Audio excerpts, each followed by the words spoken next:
Hi friends, നമസ്കാരം. Krishna's story ടൈമിലേക്ക് എല്ലാവർക്കും സ്വാഗതം. ശ്യാമവർണ്ണൻ കഥ കേൾക്കാം. എല്ലാവർക്കും ശ്രീകൃഷ്ണ ഭഗവാന്റെ അനുഗ്രഹാശിസുകൾ ഉണ്ടാകട്ടെ എന്ന് പ്രാർത്ഥിക്കുന്നു.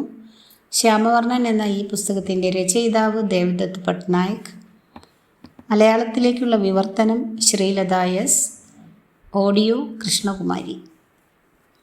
ഇന്നത്തെ ഭാഗത്തിലേക്ക് ഓം ശ്രീകൃഷ്ണ പരമാത്മനേ നമഃ.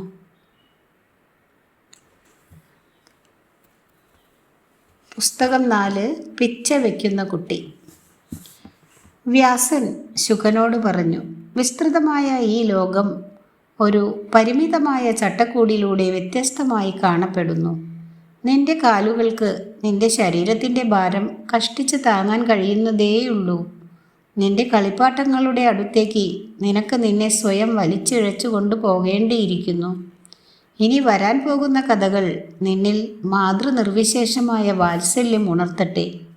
അപ്പോൾ എല്ലാ വലിയ സാധനങ്ങളും ഉൾക്കൊള്ളുന്നവനും നിന്റെ അങ്കണത്തിലൂടെ ആകാംക്ഷഭരിതനായി തുള്ളിത്തുള്ളി പാഞ്ഞു നടക്കുന്നവനും ഓരോ കണ്ടുപിടുത്തത്തിലും ആഹ്ലാദചിത്തനായി ശബ്ദങ്ങൾ പുറപ്പെടുവിക്കുന്നവനുമായ ചെറിയ കുട്ടിയെക്കുറിച്ച് നീയും വേവലാതിപ്പെടുവാൻ തുടങ്ങും. വൃന്ദാവനം. ഗോവർദ്ധനത്തിൻ്റെ ചെരുവുകളിലായി യമുന നദിയുടെ തീരങ്ങളിൽ ഒരു പുതിയ ഗ്രാമം ഉയർന്നു വന്നു. അത് വൃന്ദാവനം അഥവാ വൃന്ദാവനം എന്നറിയപ്പെടാനിടയായി. തുളസിക്കാടുകളുടെ ഇടയിലുള്ള ഒരു താവളം തുളസിയുടെ സൗമ്യമായ പരിമളം മൂലം അത്രത്തോളം സുഗന്ധപൂരിതമായിരുന്ന ശുദ്ധവായു ആയിരുന്നതിനാൽ അവിടം അങ്ങനെ നാമകരണം ചെയ്യപ്പെടുകയായിരുന്നു. ഗ്രാമത്തിൻ്റെ മധ്യത്തിലായിരുന്നു നന്ദൻ്റെ വീട്. തൻ്റെ കുടുംബത്തിനും തൻ്റെ പശുക്കൾക്കും കൂടിയുള്ള വാസസ്ഥാനം സ്ഥിതി ചെയ്തിരുന്നത്. 2 അർജുന വൃക്ഷങ്ങൾക്ക് ചുറ്റിലുമായി അതിനൊരു വിസ്താരമേറിയ അങ്കണമുണ്ടായിരുന്നു. അങ്കണത്തിന് ചുറ്റുമായി യശോദയുടെ അടുക്കളയും ശ്യാമിൻ്റെ ബാലഗൃഹവുമടക്കം അനവധി മുറികൾ ഉണ്ടായിരുന്നു. ശ്യാം മുട്ടിലിഴയാൻ തുടങ്ങവേ അവൻ തൻ്റെ പിതാവിൻ്റെ പുതിയ ഗൃഹത്തിൻ്റെ ഓരോ മൂലയും അന്വേഷണാർത്ഥം പരിശോധിച്ചു തുടങ്ങി. മറ്റു കുട്ടികളെ പോലെ തന്നെ വെറും സാധാരണമായ മിക്ക കാഴ്ചകളും, തറയിലുള്ള ഉറുമ്പുകൾ, പൂന്തോട്ടത്തിലുള്ള പ്രാണികൾ, ഇലകളിൽ നിന്ന് ഇറ്റിറ്റു വീഴുന്ന വെള്ളത്തുള്ളികൾ, കലപില ചിലയ്ക്കുന്ന കിളികൾ തുടങ്ങിയവ അവനിലും ഉത്തേജനവും വിസ്മയവും നിറച്ചു. പഴയ ഹരിവംശത്തിൽ ഗോകുലത്തിൽ നിന്ന് വൃന്ദാവനത്തിലേക്കുള്ള കുടിയേറ്റം നിർബന്ധിതമാക്കിയ നിഗൂഢ ചെന്നായ്ക്കളിൽ നിന്ന് തങ്ങളുടെ പശുക്കളെ രക്ഷിക്കുന്നതിനായി പശുപാലക താവളത്തിൻ്റെ ചുറ്റും 4 ചക്ര വണ്ടികൾ അർദ്ധചന്ദ്രാകൃതിയിൽ ക്രമീകരിച്ചിരുന്നു. പിന്നീടുള്ള പുനരാഖ്യാനങ്ങളിൽ പഴയ മേച്ചിൽപ്പുറ ജീവിതങ്ങളുടെ വേരുകൾ സൂചിപ്പിക്കുന്ന ഈ കഥകളുടെ വിശദാംശങ്ങൾ കാണാനില്ല. ഇന്ത്യയിലുള്ള പല കുടുംബങ്ങളിലും ലഡ്ഡു, ഗോപാലിൻ്റെ അല്ലെങ്കിൽ മുട്ടിലിഴയുന്ന കൃഷ്ണൻ്റെ വിഗ്രഹങ്ങൾ ആരാധിച്ചു വരുന്നുണ്ട്. തന്നെ ആരാധിക്കുന്നവർക്ക് നേരെ നീട്ടിക്കൊണ്ട് അവൻ കയ്യിൽ പന്തുപോലുള്ള ഒരു ഉരുള വെണ്ണ പിടിച്ചിട്ടുമുണ്ട്. ശ്യാം എന്ന പെൺകുട്ടി. അദൃശ്യമായ ഇരുണ്ട ദുഷ്ടശക്തികളിൽ നിന്ന് ശ്യാമിനെ രക്ഷിക്കുന്നതിനായി തൻ്റെ പുത്രനെ ഒരു പെൺകുട്ടിയുടെ വേഷമണിയിക്കുവാൻ യശോദ ഉപദേശിക്കപ്പെട്ടിരുന്നു. ദുഷ്ടപ്രേതാത്മാക്കൾക്ക് പെൺകുട്ടികളെ ഭയമാണ്. അവറ്റ ആൺകുട്ടികളെയാണ് ആഹരിക്കുന്നത്. ഗ്രാമത്തിലെ മുതിർന്നവർ അവളോട് പറഞ്ഞു. അങ്ങനെ യശോദ ഒരു പെൺകുട്ടിയെ എന്ത് വേഷം ധരിപ്പിക്കുമോ അതേപോലെ ശ്യാമിനെ ഒരുക്കി. ഒരു മൂക്കുത്തി അവനെ ധരിപ്പിച്ചു. അവൻ്റെ മുടി പിന്നിയിട്ടു. അത് പൂക്കൾ കൊണ്ട് അലങ്കരിക്കുകയും ചെയ്തു. തൻ്റെ അസാന്നിധ്യം എത്രത്തോളം തൻ്റെ അമ്മയെ ആകാംക്ഷഭരിതയാക്കുന്നു, തൻ്റെ സാന്നിധ്യം അവൾക്ക് എത്രത്തോളം സുരക്ഷിതത്വം തോന്നിപ്പിക്കുന്നുവെന്ന് ശ്യാം ശ്രദ്ധിച്ചു. തൻ്റെ കണ്ണുനീർ എത്രത്തോളം അവളെ അസ്വസ്ഥയാക്കുന്നുവെന്നും തൻ്റെ പുഞ്ചിരി എത്രത്തോളം അവളെ ആനന്ദിപ്പിക്കുന്നുവെന്നും അവൻ ശ്രദ്ധിച്ചു. പാൽ കിട്ടുമ്പോൾ താൻ അനുഭവിക്കുന്ന അതേ ആനന്ദമാണ് തന്നെ പാലൂട്ടുമ്പോൾ അവൾ അനുഭവിക്കുന്നതുമെന്ന് അവൻ ശ്രദ്ധിച്ചു. അവൻ്റെ കരുതലില്ലായ്മയിലൂടെ, അവനെ പരിചരിക്കാൻ അവളെ അനുവദിക്കുന്നതിലൂടെ, താൻ മുഴുവനായും അവളെ ആശ്രയിക്കുന്ന തരത്തിലാക്കിയതിലൂടെ അവൻ അവളുടെ ജീവിതത്തിന് അർത്ഥവും മൂല്യവും നൽകുകയായിരുന്നു. ദൃഷ്ടിദോഷത്തിൽ നിന്നും ഇരുണ്ട ദുഷ്ടശക്തികളിൽ നിന്നും തങ്ങളുടെ ആൺകുട്ടികളെ രക്ഷിക്കുന്നതിനു വേണ്ടി അവരെ പെൺകുട്ടികളെ പോലെ വേഷം കെട്ടിക്കുന്ന രീതി ഇന്ത്യയിലെ നാട്ടിൻപുറങ്ങളിലുണ്ടായിരുന്ന സമൂഹങ്ങളിൽ വലിയ തോതിൽ പ്രചാരത്തിലുണ്ടായിരുന്നു. പുരി, വൃന്ദാവനം, നദ്വാര, ഡാക്കോർ തുടങ്ങിയ പല ക്ഷേത്രങ്ങളിലും കൃഷ്ണനെ മൂക്കുത്തി അണിഞ്ഞ് തലമുടി പിന്നിയിട്ട രീതിയിലാണ് പ്രദർശിപ്പിച്ചിട്ടുള്ളത്. എങ്ങനെയായിരുന്നു അവൻ കുട്ടിയായിരുന്നപ്പോൾ അവനെ പെൺകുട്ടിയുടെ വേഷം അണിയിച്ചിരുന്നത് എന്നതിലേക്കും, അവൻ്റെ സ്ത്രൈണവശം സ്വീകരിക്കുന്നതിലൂടെ അവൻ എങ്ങനെയാണ് പരിപൂർണ പുരുഷൻ അല്ലെങ്കിൽ പൂർണ്ണ പുരുഷൻ ആയിത്തീരുന്നത് എന്നതിലേക്കും ഇത് ശ്രദ്ധ ആകർഷിക്കുന്നു. ഇരട്ട വൃക്ഷങ്ങൾ. ലോകം നോക്കിക്കാണുന്നതിനുള്ള തൻ്റെ ത്വര മൂലം ശ്യാം എല്ലായിടവും ഇഴഞ്ഞു നിരങ്ങും. ശരീരം മുഴുവൻ ആഹാര സാധനങ്ങൾ കൊണ്ട് പൊതിയും വരെ അടുക്കളയിൽ, പാൽപ്പത കൊണ്ട് മൂടും വരെ ഗോശാലകളിൽ, ചാണകം കൊണ്ട് മൂടപ്പെടും വരെ പശുത്തൊഴുത്തുകളിൽ എന്നിങ്ങനെ അവൻ കുഴപ്പത്തിൽപ്പെടാതിരിക്കാനായി യശോദയ്ക്ക് അവൻ്റെ പിന്നാലെ ഓടിക്കൊണ്ടേയിരിക്കേണ്ടിയിരുന്നു. താൻ കുറച്ചുകൂടി ചെറുപ്പമായിരുന്നെങ്കിൽ, അവൻ കുറച്ചുകൂടി മെല്ലെ ആയിരുന്നെങ്കിൽ എന്നവൾ ആഗ്രഹിച്ചു പോയി. ഒരു ദിവസം തൻ്റെ മകൻ്റെ പിന്നാലെ ഓടി നടന്ന് തളർന്നപ്പോൾ താൻ വെണ്ണ കടയുന്ന വേളയിൽ അവനെ സുഗന്ധവ്യഞ്ജനങ്ങൾ പൊടിക്കുന്നതിനുപയോഗിക്കുന്ന ഉരലിൽ കെട്ടിയിടാൻ യശോദ തീരുമാനിച്ചു. പതിവ് പോലെ അടങ്ങിയിരിക്കാത്ത അവൻ ഉരൽ തൻ്റെ പിന്നിൽ വലിച്ചിഴച്ചുകൊണ്ട് ചുറ്റിത്തിരിയാൻ തുടങ്ങി. അവസാനം അങ്കണത്തിൽ വളർന്നു നിന്നിരുന്ന 2 അർജുന വൃക്ഷങ്ങളുടെയും ഇടയിൽ കുടുങ്ങിപ്പോകും വരെ. ശ്യാം ഉരൽ വലിച്ചെടുക്കവേ 2 വൃക്ഷങ്ങളും അവിടെയെങ്ങും മാറ്റൊലിക്കൊള്ളുന്ന വൻ ധ്വനിയോടെ കടപുഴകി വീണു. അത്രയ്ക്കായിരുന്നു കൊച്ചു ശ്യാമിൻ്റെ ശക്തി. ശബ്ദം കേട്ട് ഞെട്ടി, ഏറ്റവും മോശമായത് ഭയന്ന് കൊണ്ടും യശോദ അങ്കണത്തിൽ ഓടിയെത്തി. ആ 2 വൃക്ഷങ്ങൾ നിന്നിരുന്ന സ്ഥാനങ്ങളിൽ സുന്ദരന്മാരായ 2 പുരുഷന്മാരെയും അവരുടെ കൈകളിൽ തൻ്റെ പുത്രനെയും കാണുന്നതിനായി മാത്രം. ഞങ്ങൾ നളകുബേരനും മണിഗ്രീവനുമാണ്, യക്ഷന്മാരുടെ രാജാവായ കുബേരൻ്റെ പുത്രന്മാർ, അവർ പറഞ്ഞു. മദ്യപിച്ച് ലഹരി പിടിച്ച അവസ്ഥയിൽ ഞങ്ങൾ സന്യാസിമാരെ അധിക്ഷേപിച്ചു. അങ്ങനെ ഞങ്ങൾ വൃക്ഷങ്ങളായി തീരട്ടെ എന്നവർ ശപിച്ചു.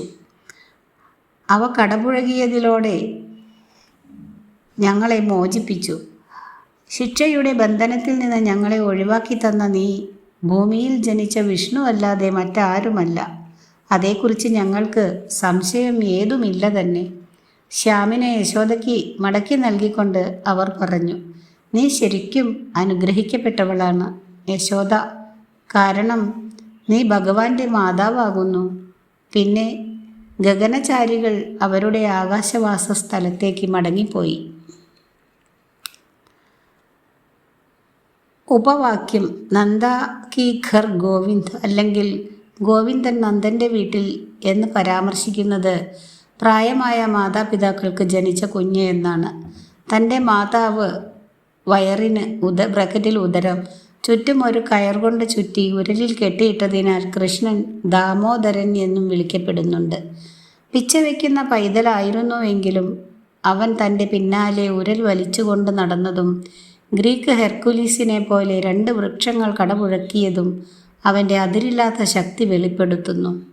പഴയ ഹരിവംശത്തിൽ 2 വൃക്ഷങ്ങളുടെയും കടപുഴകൽ ദൗർഭാഗ്യമായിട്ടാണ് പരിഗണിക്കപ്പെട്ടത്. ഗോകുലത്തിൽ നിന്ന് വൃന്ദാവനത്തിലേക്കുള്ള മാറ്റത്തിന് കാരണമായി ഭവിച്ചതും അതാണ് എന്നത്രേ സൂചിപ്പിക്കുന്നത്. ഗഗനചാരികളെക്കുറിച്ച് അതിൽ പരാമർശമില്ല.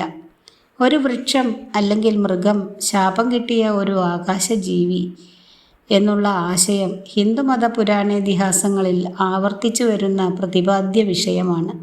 പ്രാചീന കാലം മുതൽക്കു തന്നെ ഹിന്ദുക്കൾ വൃക്ഷങ്ങളെയും ജലാശയങ്ങളെയും ക്ഷിപ്രകോപികളും ക്ഷിപ്രപ്രസാദികളുമായ യക്ഷന്മാരും യക്ഷികളുമായി ബന്ധപ്പെടുത്തിയിട്ടുണ്ട്. ബുദ്ധമതത്തിലെ ജാതക കഥകളിലും പുരാതന ഇന്ത്യയിൽ വിവിധ യക്ഷന്മാരെയും യക്ഷികളെയും വൃക്ഷങ്ങളുമായി ബന്ധപ്പെടുത്തിയിട്ടുണ്ട്. പുരാതന ഇന്ത്യയിൽ നിലവിലിരുന്ന വൃക്ഷാരാധനയുടെ പൊതുജന സമ്മിതി ഇത് വിശദീകരിക്കുന്നു.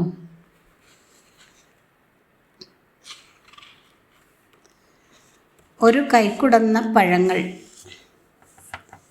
ഗോത്രവർഗക്കാരിയായ ഒരു സ്ത്രീ ഒരിക്കൽ ഒരു കുട്ട നിറയെ ചെറുപഴങ്ങളുമായി നന്ദൻ്റെ വീട്ടിലെത്തി. അന്ന് ശ്യാം കഷ്ടിച്ച് നടക്കുവാനും സംസാരിക്കുവാനും തുടങ്ങിയിട്ടേ ഉണ്ടായിരുന്നുള്ളൂ. കതകിൻ്റെ അടുത്ത് വരെ പിച്ച വെച്ചെത്തി അവൻ അവ്യക്തമായി പറഞ്ഞു, ചെറുപഴങ്ങൾ, ചെറുപഴങ്ങൾ. ഒരു കൈക്കുടന്ന നിറയെ ചെറുപഴങ്ങൾ, ഗോത്രവർഗക്കാരി സ്ത്രീ പറഞ്ഞു. തൻ്റെ അമ്മയെ അന്വേഷിച്ച് ശ്യാം വേച്ച് അടുക്കളയിലേക്ക് നടന്നു. അമ്മയെ അവിടെ എങ്ങും കണ്ടില്ല. അതുകൊണ്ട് അവൻ ധാന്യം സൂക്ഷിച്ചിരുന്ന കുടത്തിൻ്റെ അടുത്തേക്ക് നീങ്ങി. കൈക്കുടന്ന നിറയെ അരി വലിച്ചെടുത്ത് വാതിൽക്കലേക്ക് ഓടിപ്പോയി. ഇതാ നിങ്ങൾ ചോദിച്ചത്, തൻ്റെ കൈകൾ നീട്ടിക്കൊണ്ട് അവൻ പറഞ്ഞു. ആ സ്ത്രീ അവൻ്റെ കുഞ്ഞി കൈകളിലേക്ക് നോക്കി. അവ ഒഴിഞ്ഞിരിക്കുകയായിരുന്നു. വാതിൽക്കലേക്കുള്ള വഴിയിൽ മുഴുവൻ ധാന്യവും കുഞ്ഞ് തട്ടി കളഞ്ഞിരുന്നു. കുട്ടിയുടെ നിഷ്കളങ്കത മനസ്സിൽ തട്ടിയതിനാലും മാതൃനിർവിശേഷമായ വാത്സല്യത്താലും ആ സ്ത്രീ ഏറ്റവും നല്ല ചെറുപഴങ്ങൾ നോക്കി തെരഞ്ഞ് പിടിച്ച് ശ്യാമിന് സ്വന്തം കൈകൾ കൊണ്ടുതന്നെ അവ വായിൽ വെച്ചു കൊടുത്തു. വീട്ടിൽ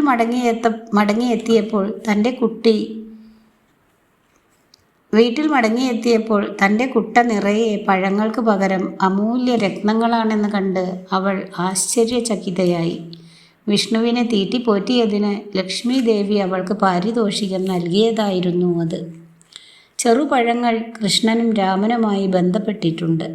ഈ പഴങ്ങൾ ഏത്തപ്പഴങ്ങൾ പോലെ ശ്രേഷ്ഠതയുള്ളതെന്ന് കരുതപ്പെടുന്ന പഴങ്ങൾ പോലെയല്ലാതെ താണതരം ഗോത്രവർഗക്കാരുടെ പഴങ്ങളായിട്ടാണ് പൊതുവായി പരിഗണിക്കപ്പെട്ടു വന്നിരുന്നത്. പിച്ച വെച്ച് നടക്കുന്ന ശിശു എന്ന മട്ടിലുള്ള കൃഷ്ണൻ്റെ കഥകൾ ഭക്തരിൽ മാതൃപിതൃ നിർവിശേഷമായ വാത്സല്യരസം ഉളവാക്കുന്നതിനു വേണ്ടി രൂപകൽപ്പന ചെയ്തിട്ടുള്ളതാണ്. പ്രപഞ്ചത്തിലെ ഏറ്റവും ശക്തിയുള്ള മൂർത്തി അറിഞ്ഞുകൊണ്ട് ഏറ്റവും ശക്തിയില്ലാത്ത ശിശുവായി തീരുന്നു. നിരീക്ഷിക്കുന്ന വ്യക്തിയുടെ ഉപകാരത്തിനു വേണ്ടി മാത്രം കരുതലില്ലായ്മ പ്രദർശിപ്പിക്കുകയും ചെയ്യുന്നു. ഇത് ദൈവികമായ ഒരു കളി അല്ലെങ്കിൽ ലീലയാണ്. ഉണ്ണി യേശുവിനെ പറ്റിയുള്ള അത്തരം കഥകൾ ക്രിസ്തുമതത്തിലും നിലവിലുണ്ട്. എങ്കിലും അവ വളരെ വിരളമായേ പറഞ്ഞിട്ടുള്ളൂ. ബന്ധപ്പെടുത്തുന്ന വികാരം ആദരസമന്വിത അത്ഭുതവും കൃതജ്ഞതയും ചേർന്ന ഒന്നാണ്. ഇത് ദൈവത്തിനോടുള്ള ഹിന്ദുവിൻ്റെ സ്നേഹം അല്ലെങ്കിൽ ഭക്തി, ക്രിസ്ത്യാനിയുടെ ദൈവത്തോടുള്ള സ്നേഹത്തിൽ ക്രിസ്തീയ സ്നേഹം നിന്ന് വ്യതിരിക്തമാക്കുന്നു. അധിനിവേശകാലത്ത് മതങ്ങളുടെ സമത്വം എന്ന പ്രമാണത്തിൻ്റെ ഭാഗമായി രണ്ടും ഒന്നു തന്നെയെന്ന് കാണിക്കുന്നതിനുള്ള ശ്രമങ്ങൾ നടത്തിയിരുന്നുവെങ്കിൽ കൂടിയും മത്സ്യവും മനുവും പാലും വെണ്ണയും കുടങ്ങളിൽ നിറയ്ക്കുന്നതുവരെ പല വലിപ്പത്തിലുള്ള കുടങ്ങൾ സൂക്ഷിച്ചിരുന്ന മുറിയിലൂടെ അന്വേഷണാർത്ഥം സഞ്ചരിക്കുന്നതിന് ശ്യാം ഇഷ്ടപ്പെട്ടിരുന്നു. ഒരു ദിവസം കുടങ്ങളുടെ ഇടയിൽ അവനെ കണ്ടപ്പോൾ യശോദ അവനോട് ഒരു കഥ പറയുവാൻ തീരുമാനിച്ചു.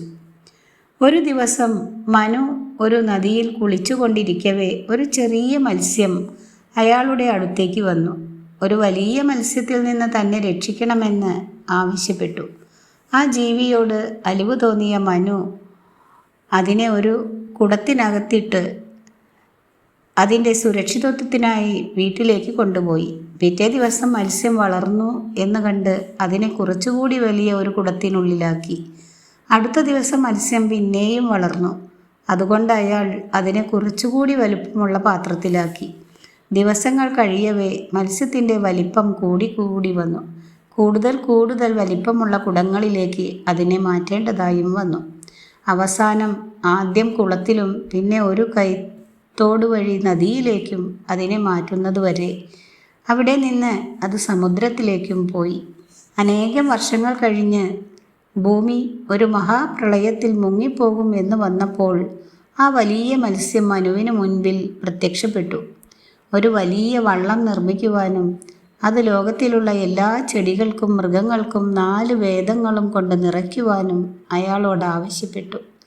പിന്നെ മനു രാക്ഷസാകാരനായ ആ മത്സ്യത്തിൻ്റെ ചിറകിൽ വള്ളം കെട്ടിയിട്ടു. മത്സ്യം പ്രക്ഷുബ്ധമായ ജലത്തിലൂടെ പ്രളയജലത്തിനു മുകളിൽ സ്ഥിതി ചെയ്തിരുന്ന മേരുപർവ്വതത്തിലേക്ക് വള്ളം തുഴഞ്ഞുകൊണ്ടുപോയി. ആ മത്സ്യം ആരായിരുന്നു എന്ന് നിനക്കറിയാമോ?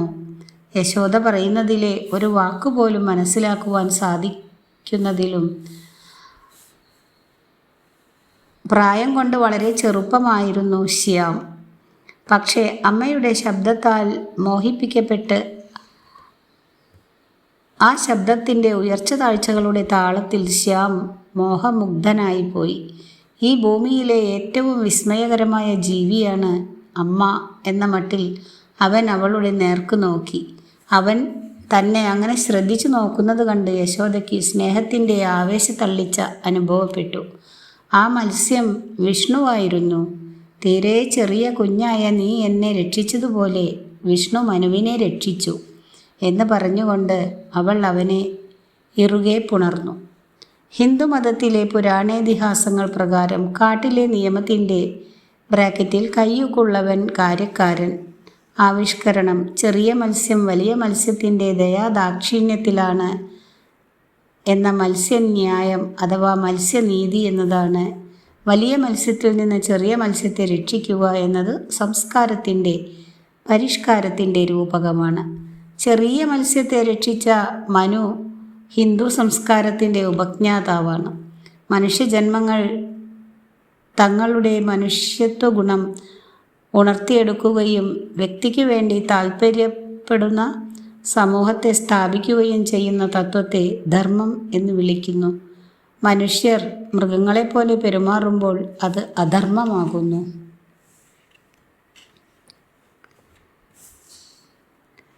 വലുതാകുകയും മനുവിനെ രക്ഷിക്കുകയും ചെയ്യുന്ന ചെറിയ മത്സ്യം വിഷ്ണുവിൻ്റെ ആദ്യത്തെ അവതാരമായ മത്സ്യമാണ്.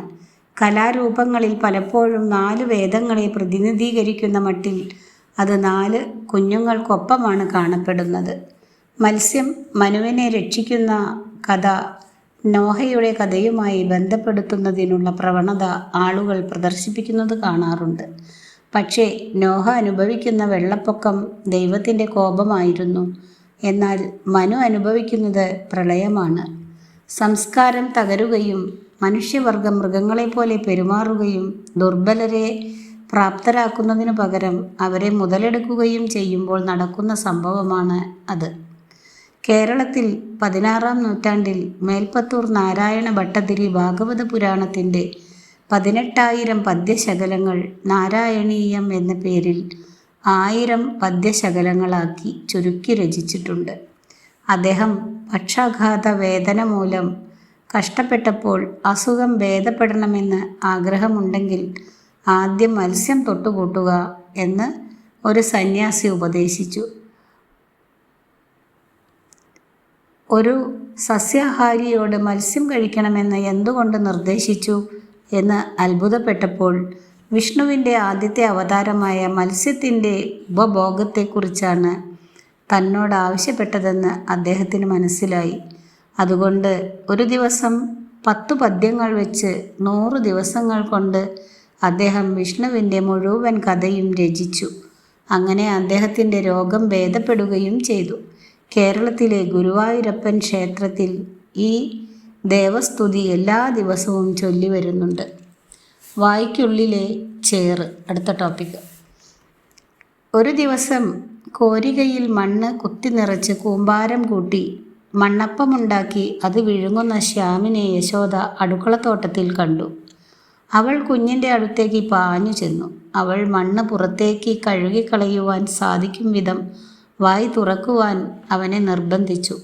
വളരെയധികം കൊഞ്ചിച്ച് വശത്താക്കിയപ്പോൾ ശ്യാം അവൻ്റെ ചുണ്ടുകൾ പിളർന്ന് വായി തുറന്ന് യശോദയെ കാണിച്ചു കൊടുത്തു.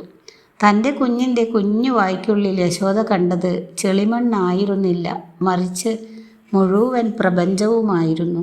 ഭൂമി, അതിൻ്റെ 7 പർവ്വതങ്ങൾ, 7 നദികൾ, സൂര്യനു മീതെയുള്ള ആകാശം, ചന്ദ്രൻ, ഗ്രഹങ്ങളും നക്ഷത്രങ്ങളും, വെള്ളവും പാലും നിറഞ്ഞ് നിൽക്കുന്ന 7 കടലുകൾ. യശോദ മോഹമുഗ്ധയായിപ്പോയി. പക്ഷെ അപ്പോഴേക്കും ശ്യാം ഒന്ന് കണ്ണു ചിമ്മി. താൻ അപ്പോൾ കൺമുന്നിൽ കണ്ടത് സർവവും യശോദ മറന്നുപോവുകയും ചെയ്തു. അവൾ ആകെ കണ്ടത് മുഖം മുഴുവൻ മണ്ണ് വാരിപ്പൂശി ഗളഗള ശബ്ദം പുറപ്പെടുവിച്ച വെണ്ണ കൂട്ടിയുള്ള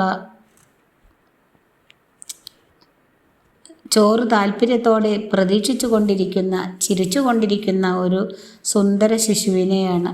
പക്ഷേ അവൾക്ക് ആദ്യം അവൻ്റെ വായ് കഴുകി വൃത്തിയാക്കേണ്ടി വന്നു. കൃഷ്ണൻ തൻ്റെ വിശ്വരൂപം വെളിപ്പെടുത്തുന്നത് ഭാഗവത പുരാവൃത്താഖ്യാനങ്ങളിൽ ആവർത്തിച്ചു വരുന്ന പ്രതിപാദ്യ വിഷയമാണ്. മറ്റൊരു അവതാരവും രാമനോ പരശുരാമനോ ആരും ഇത് ചെയ്യുന്നില്ല. മറ്റു ദൈവങ്ങളും ചെയ്യുന്നില്ല. തന്നിലുള്ള വിശ്വരൂപം കൃഷ്ണൻ തൻ്റെ മാതാവിന് ദൃഷ്ടിഗോചരമാക്കി കൊടുക്കുന്നുണ്ട്. കൃഷ്ണൻ തൻ്റെ വിശ്വരൂപം അക്രൂരനും ധൃതരാഷ്ട്രർക്കും അവസാനമായി അർജുനനും വെളിപ്പെടുത്തി കാണിക്കുന്നുണ്ട്. ദൈവസാന്നിധ്യം ലോകത്തിലുണ്ട്, അതേപോലെ ലോകസാന്നിധ്യം ദൈവത്തിലുമുണ്ട് എന്ന ആശയമാണ് ഈ കഥ രേഖപ്പെടുത്തുന്നത്. ഇതോടുകൂടി ഇന്നത്തെ ഭാഗം അവസാനിച്ചിരിക്കുന്നു. അടുത്ത ദിവസം കുസൃതിച്ചക്കൻ എന്ന ഭാഗം കേൾക്കാം. വീഡിയോ ഇഷ്ടമായാൽ എല്ലാവരും ഒന്ന് ലൈക്ക് ചെയ്യുക. സബ്സ്ക്രൈബ് ചെയ്യാത്തവർ സബ്സ്ക്രൈബ് കൂടി ചെയ്യുക. Thank you.